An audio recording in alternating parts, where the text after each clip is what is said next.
이 과일 먹으면 뼈 녹습니다. 60대, 70대 어르신 절대 먹지 마세요.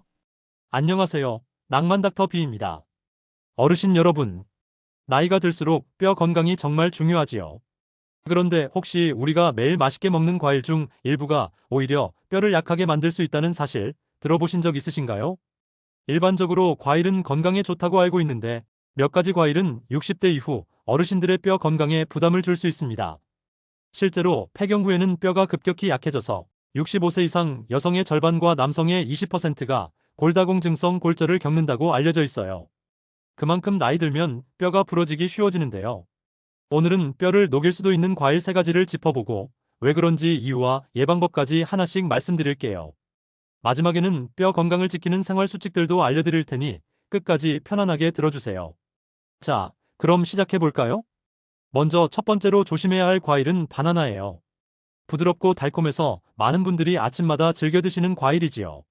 실제로 제 이웃에 계신 70세 김철민 어르신도 혈압에 좋다고 매일 아침 바나나를 한두 개씩 드셨는데요. 그런데 최근 건강검진에서 혈중 칼륨 수치가 너무 높게 나와 깜짝 놀라셨다고 해요. 알고 보니 바나나를 과하게 드신 탓에 고칼륨 혈증이 온 것이었어요. 바나나는 대표적인 고칼륨 과일입니다. 젊고 건강할 때는 괜찮지만 콩팥 기능이 약해진 노년층에서는 바나나를 너무 많이 드시면 몸속 칼륨을 제대로 배출하지 못해 혈중 칼륨 농도가 위험할 정도로 높아질 수 있습니다. 칼륨 수치가 지나치게 올라가면 심장이 두근거리거나 맥박이 불규칙해지는 등의 문제가 생길 수 있고 심하면 심장마비 위험도 있어요. 김철민 어르신도 의사 선생님께 바나나를 당분간 줄이라는 권고를 받고 크게 당황하셨답니다. 또 바나나는 생각보다 당분 함량이 높은 과일이에요. 중간 크기 바나나 한 개에는 탄수화물이 20지 이상 들어있는데요. 한두 개를 드시면 밥 한 공기 분량의 탄수화물을 섭취하는 셈입니다. 나이 들수록 인슐린 분비 기능이 저하되어 있어서 이렇게 당이 많은 음식을 한꺼번에 드시면 혈당이 금세 치솟을 수 있어요. 실제로 당뇨가 없던 분도 나이가 들면 당 조절 능력이 떨어지기 때문에 바나나처럼 당분이 많은 과일을 과하게 드시면 식후 혈당 스파이크가 발생하기 쉽습니다. 혈당이 자주 급격히 오르면 뼈 건강에도 악영향을 줄 수 있는데요. 혈당이 높게 유지되면 우리 몸에 염증 물질이 늘어나고 칼슘이 소변으로 배출되는 경향이 있습니다. 게다가 당뇨병이 있는 분들은 골밀도가 감소하고 골절 위험이 높아진다는 연구도 있어요. 그러니 바나나도 마냥 많이 드시는 게 능사는 아니겠지요. 물론 바나나가 건강에 나쁜 음식이라는 뜻은 절대 아닙니다. 바나나는 식이섬유와 칼륨이 풍부해서 장 운동과 혈압 조절에 도움을 주는 좋은 과일이에요. 다만 적당히 드시는 게 중요합니다. 특히 당뇨가 있거나 콩팥 기능이 약하신 분들은 바나나 섭취를 제한하는 게 좋아요. 매일 드시기보다는 일주일에 2~3번, 한 번에 반 개 정도씩만 드신다든지 혈당 조절에 신경을 써야 합니다. 바나나를 드실 때는 가능하면 천천히 드시고 다른 음식과 함께 드시면 좋아요. 예를 들어 바나나를 통째로 한꺼번에 드시기보다는 얇게 썰어서 요거트에 섞어 드시거나 견과류와 함께 드시면 훨씬 낫습니다. 이렇게 하면 혈당이 천천히 올라가도록 도와주고 과식을 예방하는 데도 도움이 되거든요. 또는 바나나 대신에 사과나 배처럼 당분이 적고 섬유질이 풍부한 과일을 드시는 것도 한 방법입니다. 사과는 아삭아삭 씹는 맛이 있어 포만감을 주고 배는 수분이 많아 달콤하면서도 당 함량이 높지 않습니다. 이렇게 다른 과일과 번갈아 가며 드시면 바나나 섭취를 줄일 수 있겠지요. 다음으로 두 번째 주의할 과일은 포도입니다. 포도 좋아하시는 어르신들 많으시죠? 한 알 한 알 달콤하고 씹지 않아도 목 넘김이 좋아서 간식으로 참 인기인데요. 제 친척 어르신 중에도 65세 이지순 어머님이 계신데 이분은 오후 간식으로 포도를 한 송이씩 드시는 게 습관이었어요. 달고 시원해서 갈증도 해소되고 좋다고 생각하셨는데 최근 병원 검사에서 혈당이 많이 올라 당뇨 전 단계라는 진단을 받고 깜짝 놀라셨습니다. 왜 이런 일이 생겼을까요? 사실 포도는 과당 프럭토스 함량이 높은 과일입니다. 한 알 한 알은 크기가 작다 보니 많이 먹는 느낌 없이도 어느새 한 송이를 다 드시게 되는데요. 작은 포도송이 하나에도 여러 컵의 포도가 달려 있습니다. 포도 1컵 분량 약 150지에 들어있는 당류가 1520지 정도나 되니 한 번 잡수면 꽤 많은 당분을 섭취하게 돼요. 특히 요즘 많이 나오는 씨 없는 청포도나 적포도는 당도가 높아서 한 번 드실 때 주먹 한 줌, 2줌 집어 드시다 보면 금세 설탕물 마신 듯한 혈당 상승을 부를 수 있습니다. 포도를 즐겨 드시는 어머님도 본인은 과일을 먹었을 뿐인데 혈당이 오를 줄은 모르셨겠지요. 혈당이 계속 급격히 오르면 우리 몸은 췌장에서 인슐린을 많이 분비해서 당을 처리해야 하고, 그렇게 과잉 분비된 인슐린은 남은 당을 지방으로 바꾸어 뱃살로 축적시킵니다. 결국 비만과 당뇨 위험이 증가하고, 당뇨나 대사증후군이 있으면 뼈를 만드는 세포가 제대로 작동하지 않아 뼈가 약해질 수 있어요. 악순환인 셈이죠. 포도가 뼈 건강에 직접 해를 끼치는 것은 아니지만, 포도를 과하게 드심으로 인해 생길 수 있는 고혈당, 체중 증가 등이 뼈를 약하게 만드는 간접적인 요인이 될 수 있습니다. 게다가 포도 역시 칼륨이 제법 많은 과일입니다. 바나나 당도는 높진 않아도 포도 한 송이를 다 드시면 바나나 한 개와 맞먹는 칼륨을 섭취하게 된다는 분석도 있어요. 그래서 만성 콩팥병이 있는 분들은 포도를 너무 많이 드시면 안 됩니다. 그리고 포도에는 산도 꽤 들어있어서 한꺼번에 많이 드시면 이가 시리거나 속이 쓰린 경우도 있어요. 치아가 약한 어르신들은 신포도를 많이 드시면 치아에 부담이 될 수 있으니 조심하세요. 그렇다면 포도를 좋아하는데 어떻게 해야 하나? 포도를 아예 안 먹자니 섭섭하고 먹자니 걱정이고 고민이실 텐데요. 방법은 양을 줄이고 함께 드시는 걸 조절하는 것입니다. 예를 들어 이전에는 포도 한 송이를 혼자 한 번에 다 드셨다면 이제는 몇 알씩 소분해서 드셔보세요. 한 번 드실 때 10알 미만으로 덜어놓고 천천히 드시면 좋습니다. 그리고 포도를 드실 때 단백질이나 지방이 있는 음식과 같이 드시면 혈당 급상승을 억제할 수 있어요. 예를 들어 치즈나 견과류와 함께 포도를 드시는 것이 한 방법입니다. 치즈 한 조각과 포도 몇 알을 곁들이면 입맛도 좋고 포도만 단독으로 먹을 때보다 혈당이 안정적이에요. 또는 포도 대신 베리류 과일을 드셔보시는 것도 권합니다. 블루베리, 딸기, 산딸기 같은 베리들은 당 함량이 낮고 항산화 성분이 풍부해서 노년 건강에 아주 좋아요. 한 컵 가득 먹어도 포도 한 컵보다 당이 훨씬 적고 비타민과 폴리페놀 같은 영양소가 풍부해 뼈에도 좋은 영향을 줍니다. 가격이 조금 나가는 편이긴 하지만 제철일 때 조금씩 챙겨 드시면 도움이 될 거예요. 이렇게 포도를 조금씩 현명하게 드시면 큰 문제는 없다는 점 기억하세요. 자, 이제 세 번째로 조심해야 할 과일은 감입니다. 가을철 별미인 단감, 그리고 말린 곶감까지 어르신들이 좋아하시는 분들 참 많지요. 감은 달콤하고 식감도 좋아서 한 번 드시면 자꾸 손이 가는 과일인데요. 하지만 감도 방심하고 많이 드시면 위험할 수 있습니다. 실제 사례를 하나 말씀드릴게요. 72세 박철 어르신 얘기인데요. 이분은 감을 워낙 좋아해서 가을만 되면 하루에 단감을 두세 개씩 드셨다고 해요. 그런데 어느 날 갑자기 심한 복통과 소화불량으로 병원에 실려가게 됐습니다. 검사를 해보니 위에 커다란 위석이 생겨 있었어요. 위석이라는 건 위 속에 돌같이 단단한 덩어리가 생기는 것을 말합니다. 하필이면 그 덩어리의 주성분이 먹고 남은 감 조각들이었어요. 감에 들어있는 떫은 탄닌 성분이 위에서 뭉쳐 굳어지면서 돌처럼 딱딱해진 것이죠. 다행히도 내시경 시술로 그 덩어리를 제거하긴 했지만 박철 어르신은 큰 고생을 하고 나서야 과일도 많이 먹으면 탈이 나는구나 하고 느끼셨답니다. 이렇듯 감에는 탄닌이라는 떫은 맛 성분이 많이 들어있습니다. 탄닌은 단백질과 만나면 끈끈하게 엉겨붙는 성질이 있어요. 그래서 감을 많이 드시면 위 속에서 탄닌과 음식물이 뭉쳐서 덩어리가 생길 수 있답니다. 특히 빈속에 감을 드시면 탄닌과 위산이 결합하여 더 단단하게 굳어지는 감석 위석이 생기기 쉬워요. 이렇게 생긴 위석은 소화를 방해하고 심하면 장을 막아버려 위험한 상황을 일으킵니다. 실제로 병원에 보고되는 위석의 상당수가 감을 많이 드셔서 생긴 감 떫은 덩어리라고 해요. 그만큼 흔한 일이니 어르신들 감 드실 때는 꼭 조심해야 합니다. 게다가 감은 과당과 포도당 등 당분 함량도 꽤 높은 과일입니다. 잘 익은 단감 하나에는 사과보다 당이 많이 들어있고 또 곶감처럼 말린 감은 수분이 제거되어 당분이 더욱 농축되어 있지요. 곶감 드셔보시면 꿀이 배어나올 정도로 달잖아요. 그만큼 혈당에는 치명적일 수 있습니다. 과다한 당분 섭취는 앞서 말씀드린 대로 골다공증에도 악영향을 주기 때문에 감을 너무 많이 드시는 것은 뼈 건강 측면에서도 바람직하지 않아요. 그리고 탄닌 성분은 철분이나 칼슘 같은 무기질의 흡수를 방해합니다. 감을 많이 드시면 오히려 좋은 영양소가 체내로 충분히 흡수되지 못해서 뼈에 필요한 칼슘도 덜 흡수될 수 있어요. 예를 들어 식후 디저트로 감을 많이 드시면 식사 중에 드신 칼슘이나 철분이 탄닌 때문에 흡수가 덜 될 수 있다는 것이지요. 그러면 감을 아예 먹지 말아야 할까요? 그렇게까지 할 필요는 없습니다. 감도 비타민 O와 C가 풍부하고 항산화 물질이 많은 좋은 과일이에요. 다만 드시는 양과 방법을 신경 쓰시면 됩니다. 우선 한꺼번에 많이 드시지 않는 것이 중요해요. 하루에 작은 감 하나 이내로 드시고 매일 연달아 먹는 것은 피하세요. 특히 공복에는 감 섭취를 삼가시는 게 좋아요. 식후에 조금 드시는 것은 괜찮습니다만 빈속에 여러 개를 드시는 건 위험합니다. 그리고 떫은 맛이 많이 나는 덜 익은 감은 탄닌 함량이 높으니 피하고 가능하면 완전히 익은 단감으로 드세요. 곶감도 마찬가지로 너무 많이 드시면 안 되는데 한 번 드실 때 작은 곶감 한두 개 정도로 충분합니다. 곶감을 드실 때는 따뜻한 물이나 차와 함께 드시면 윗속에서 덩어리가 생기는 것을 예방하는 데 도움이 돼요. 단, 탄닌이 많은 녹차 같은 차는 오히려 탄닌 섭취를 늘릴 수 있으니 피하고 보리차나 물과 함께 드시면 좋겠습니다. 이렇게 하면 감도 즐기면서 안전하게 드실 수 있는 방법이 되겠지요. 그리고 감 대신에 뼈 건강에도 도움이 되는 다른 간식을 드시는 것도 방법입니다. 달콤한 게 당기실 때 제가 권해드리고 싶은 것은 푸른, 즉 말린 자두예요. 푸른은 자연의 캔디라고 불릴 만큼 충분히 달콤하지만 사실 꾸준히 드시면 뼈 건강에 도움을 주는 과일입니다.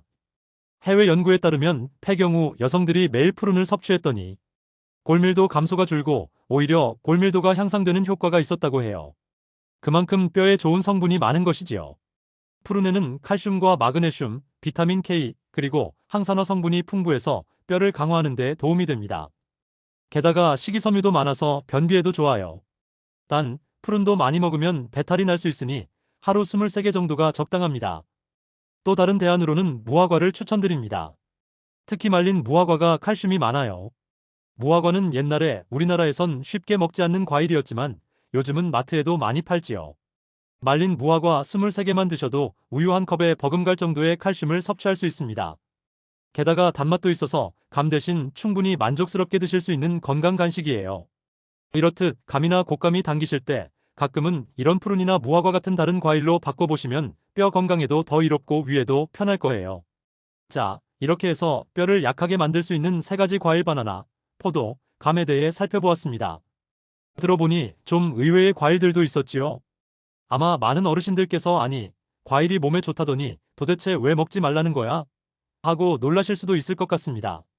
그래서 다시 한번 강조드리지만 이 과일들을 아예 먹지 말라는 게 결코 아닙니다. 다만 과유불급이라는 말처럼 너무 많이 잘못된 방식으로 섭취하면 문제가 될 수 있으니 주의를 하시라는 뜻이에요. 바나나, 포도, 감 모두 적당히 드시면 비타민과 미네랄을 공급해주는 좋은 식품입니다. 그러니 본인의 건강 상태에 맞게 알맞은 양을 드시는 것이 중요하겠습니다. 특히 당뇨나 신장질환이 있으신 분들은 남들보다 조금 더 조심하시면 되고요. 반대로 건강하신 분들은 너무 겁내지 마시고 오늘 들은 내용을 참고해서 균형 잡힌 식단을 꾸리시면 됩니다. 이제 마지막으로 뼈 건강을 지키는 생활 수칙 몇 가지를 간략히 정리해 드릴게요. 음식만큼이나 생활 습관도 뼈에 큰 영향을 주니까요. 앞서 과일 이야기가 길어졌지만 조금만 더 들어주세요. 첫째, 햇볕을 충분히 쬐는 것이 중요합니다. 비타민 D는 칼슘이 뼈로 흡수되는데 필수적인 비타민인데요. 이 비타민 D의 대부분을 우리가 햇볕을 통해 얻습니다. 나이가 들수록 피부에서 비타민 D를 합성하는 능력이 떨어지니 의식적으로 햇빛을 쬐어줘야 해요. 매일 2030분 정도는 얼굴과 팔 등에 직접 햇볕을 받으며 산책을 해보세요. 너무 강한 한낮 햇볕은 피하시고 오전이나 오후 적당한 시간대에 산책하시면 좋습니다. 이렇게 하면 뼈로 들어가는 칼슘이 잘 흡수되도록 도와줘서 골다공증 예방에 큰 도움이 됩니다. 둘째, 규칙적인 운동을 꼭 실천하시기 바랍니다. 뼈는 사용하면 할수록 튼튼해지는 조직이에요. 나이가 들었다고 가만히 앉아만 계시면 근육도 줄고 뼈도 약해집니다. 걷기, 가벼운 등산, 계단 오르기 같은 체중 부하 운동을 꾸준히 하시면 뼈에 가해지는 충격이 골밀도를 유지하는 자극이 됩니다. 너무 무리한 운동은 오히려 위험하니 피하시고 자신의 몸 상태에 맞는 범위에서 매일 움직이는 것이 중요해요. 예를 들어 빠르게 걷기가 힘드시면 동네 한 바퀴 천천히 산책부터 시작해보세요. 실내에서 제자리 걸음하셔도 좋습니다. 근력 운동도 도움이 되는데 맨몸 체조나 가벼운 아령 운동으로 다리 근육과 허리 주위 근육을 강화하면 낙상 예방에도 효과적이고 뼈에도 더 좋은 자극을 줄 수 있어요. 중요한 건 일주일에 3번 이상 꾸준히 하시는 겁니다. 운동을 딱 며칠 쉬게 되면 금방 다시 약해질 수 있으니까요. 처음엔 조금씩이라도 매일 해보시고 습관이 되면 거르지 않는 게 어렵지 않을 거예요. 셋째, 단백질과 칼슘을 충분히 섭취하셔야 합니다. 뼈 건강하면 많은 분들이 칼슘만 생각하시는데 사실 뼈를 만드는 재료는 칼슘뿐만 아니라 단백질도 매우 중요합니다. 우리 뼈의 구조를 생각해보면 단백질로 이루어진 튼튼한 기둥에 칼슘 등 무기질이 붙어서 단단해지는 구조거든요. 그래서 단백질이 부족하면 칼슘만 먹어도 뼈가 잘 안 만들어집니다. 나이가 들면 입맛이 떨어져서 반찬은 거르고 밥만 드시는 경우가 있는데 그러면 단백질 부족으로 근육도 뼈도 약해져요. 매 끼니 살코기, 생선, 계란, 두부, 콩 등 단백질 반찬을 꼭 한 가지 이상 드시도록 신경 써보세요. 그리고 칼슘이 풍부한 음식도 하루 한 번 이상은 드시는 게 좋습니다. 우유, 요구르트 같은 유제품, 뻔하지만 멸치나 칼슘 강화 두부, 혹은 브로콜리 같은 채소도 도움이 돼요. 혹시 유당 불내증이 있어서 우유만 마시면 속이 불편하신 분들은 치즈나 두유로 대체하시거나 필요하다면 칼슘 보충제를 고려해 볼 수도 있습니다. 물론 보충제는 의사와 상의하시는 게 좋아요. 넷째, 짠 음식과 탄산음료, 과도한 카페인을 피하세요. 짜게 드시는 식습관은 건강에 전반적으로 안 좋지만 특히 나트륨 과다는 소변으로 칼슘이 빠져나가게 만들어서 뼈를 약화시킵니다. 그리고 달콤한 콜라 같은 탄산음료에는 인산이 많이 들어있어 칼슘 흡수를 방해하고 카페인도 역시 칼슘의 배출을 늘리는 것으로 알려져 있어요. 그러니 과일 주스나 탄산음료 대신 물이나 보리차를 드시고 커피도 하루 한두 잔 적당히 즐기시는 게 좋습니다. 특히 콜라, 사이다 같은 음료는 뼈에 절대 도움이 안 되니 가능하면 끊는 게 좋아요. 아무리 좋은 칼슘 음식을 드셔도 이렇게 짠 음식, 탄산음료, 카페인을 많이 섭취하면 효과가 반감되겠지요. 다섯째, 너무 마르지도 비만하지도 않은 적정 체중을 유지하세요. 뼈 건강에는 체중도 영향을 미칩니다. 체중이 너무 적으면 골밀도가 낮을 수 있고 반대로 과체중이면 특히 무릎 관절이나 척추 관절에 무리가 가서 골관절염 위험이 커집니다. 나이 들면서 살이 찌는 것도 문제지만 살을 빼신다고 심하게 굶거나 단식하는 것은 오히려 뼈에 해로워요. 적절한 근육과 지방이 있어야 뼈에도 영양이 공급되고 충격도 흡수하는데 영양실조 상태가 되면 뼈가 더 약해질 수 있습니다. 그러니 골고루 드시면서 활동량을 늘려서 건강한 체중을 유지하시길 권해요. 뱃살이 너무 늘었다면 조금 줄이되 너무 몸이 마르지 않도록 하시는 게 중요합니다. 여섯째, 흡연과 과도한 음주는 삼가하셔야 합니다. 이미 오랜 습관이 있으신 분들에겐 어려운 일일 수도 있지만 담배와 술은 정말 뼈 건강에 적입니다. 흡연은 혈액순환을 악화시켜 뼈의 영양 공급을 방해하고 여성분들의 경우 에스트로겐 호르몬을 감소시켜 골 손실을 촉진하기도 합니다. 술은 칼슘 흡수를 방해하고 뼈 형성을 억제하기 때문에 많이 드시면 골다공증 위험이 높아져요. 하루 한두 잔의 적당한 음주는 괜찮다고 하지만 가능하다면 줄이시는 게 좋겠습니다. 특히 담배는 백해무익이니 꼭 끊도록 주변에서도 도와드려야겠지요. 마지막으로 한 가지만 더 말씀드리면 정기적인 검진과 낙상 예방도 잊지 마세요. 골밀도 검사는 65세 이상 여성분들께 국가에서 무료로 제공할 정도로 중요합니다. 필요하시다면 가까운 보건소나 병원에서 검사 한번 받아보시고 내 뼈 상태를 확인해 두세요. 그리고 의사와 상담하셔서 필요한 약이나 영양제, 칼슘제나 비타민 D 등 복용도 고려해 보시면 좋습니다. 또한 낙상을 예방하는 것이 정말 중요합니다. 어르신들 뼈가 약해져 있어도 안 넘어지면 큰 부상은 없어요. 그러나 작은 충격에도 골절될 수 있는 게 현실이니 넘어질 일을 미리 막는 것이 최선의 예방법입니다. 집안에서는 화장실과 욕실에 미끄럼 방지 매트를 깔고 밤에 일어나실 땐 바로 불을 켤 수 있게 침대 곁에 작은 등을 놓아두세요. 걸릴만한 전선이나 물건도 바닥에 두지 말고 항상 정리해서 발에 걸려 넘어지지 않도록 환경을 안전하게 바꿔주세요. 밖에 나가실 때는 편한 운동화를 신으시고 겨울철 빙판길 조심하셔야 하는 것 다들 아시지요? 이렇게 평소에 조금만 신경 쓰시면 넘어져서 뼈가 부러지는 사고를 크게 줄일 수 있습니다. 길었지만 결론을 정리해 보겠습니다. 과일은 분명 우리 건강에 좋은 음식이지만 나이에 따라 주의해서 섭취해야 할 것들도 있다는 점 기억해 주세요. 특히 바나나, 포도, 감 이 세 가지 과일은 60대 이후에 드실 때 각별히 신경 쓰시면 좋겠다는 말씀을 드렸습니다. 너무 자주 과하게 드시는 것은 피하시고 드실 땐 오늘 알려드린 방법대로 양을 조절하거나 다른 음식과 함께 드시면 됩니다. 그리고 대신에 푸른 무화과, 베리류 같이 뼈에 더 도움이 되는 과일들을 적절히 활용하시면 좋겠지요. 결국 중요한 건 음식의 균형입니다. 어느 한 가지에 치우치지 않고 다양한 식품을 골고루 드시는 것이 최고의 보약이에요. 거기에 운동, 햇볕, 생활습관 관리까지 더해지면 금상첨화겠고요. 부디 오늘 말씀드린 내용이 어르신들의 건강관리에 작은 보탬이라도 되었으면 합니다.